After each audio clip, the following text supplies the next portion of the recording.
L'orage est passé par là. Le jardin sensoriel de Rohrbarley Beach est impraticable. Jeudi 9 août, entre 13h et 14h, le phénomène météorologique surprend tout le monde.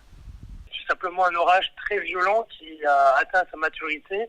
Et lors de très fortes précipitations, tout l'air froid situé en altitude descend brutalement jusqu'au niveau du sol.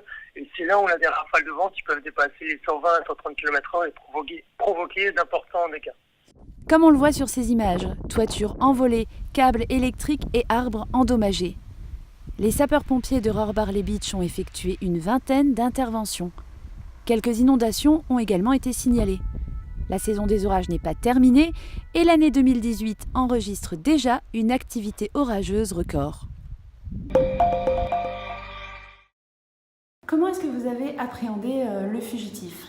Suite à l'évasion survenue mercredi, d'importants moyens humains et matériels ont immédiatement été mis en œuvre pour le localiser et pour l'interpeller. Ont été mobilisés le commissariat de police de Sarreguemines, les gendarmes de la compagnie de Sarreguemines, ainsi que les gendarmes de la compagnie de Saverne. Le fugitif a été localisé une première fois mercredi soir sur la commune de Zétain. Un dispositif d'interpellation a été mis en place. Malheureusement, il a réussi à s'échapper à nouveau. Hier soir, il a été localisé à nouveau en forêt sur le territoire de la commune de Sourtes.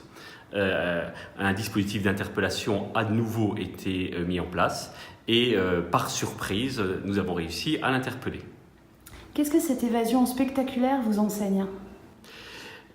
Cette évasion nous enseigne qu'en matière de sécurité des juridictions, on n'est jamais suffisamment vigilant et qu'on n'est jamais à l'abri d'un incident. Nous allons, à partir du mois de septembre, engager au tribunal une réflexion de fond sur la question de la sécurité pour éventuellement dégager des pistes d'amélioration. Préparation physique pour les joueurs du SFC, le Sarreguemines Football Club. Au programme, un travail cardio-pulmonaire. Vous travaillez 10 secondes, vous récupérez 20 secondes. 3 minutes de repos et vous repartez pour un tour. Un effort intense sur une durée très courte, à peine 10 secondes, et très peu de temps pour récupérer entre chaque exercice. Bondir ainsi sollicite de nombreux muscles. Cet entraînement permet de gagner en force physique.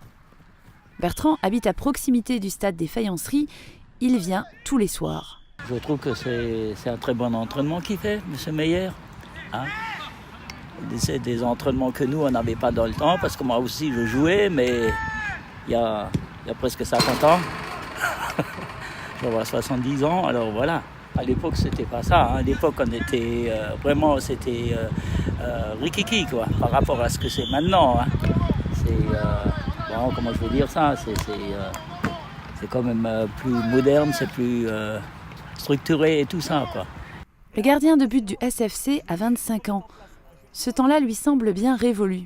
On a un peu plus de moyens aujourd'hui, les terrains, les matériaux, etc. Donc ça serait compliqué, surtout moi en tant que gardien, de plonger sur du béton.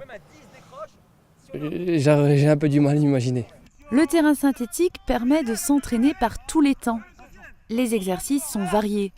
Autrefois, les joueurs travaillaient exclusivement leur sprint. Aujourd'hui, chaque exercice a un sens.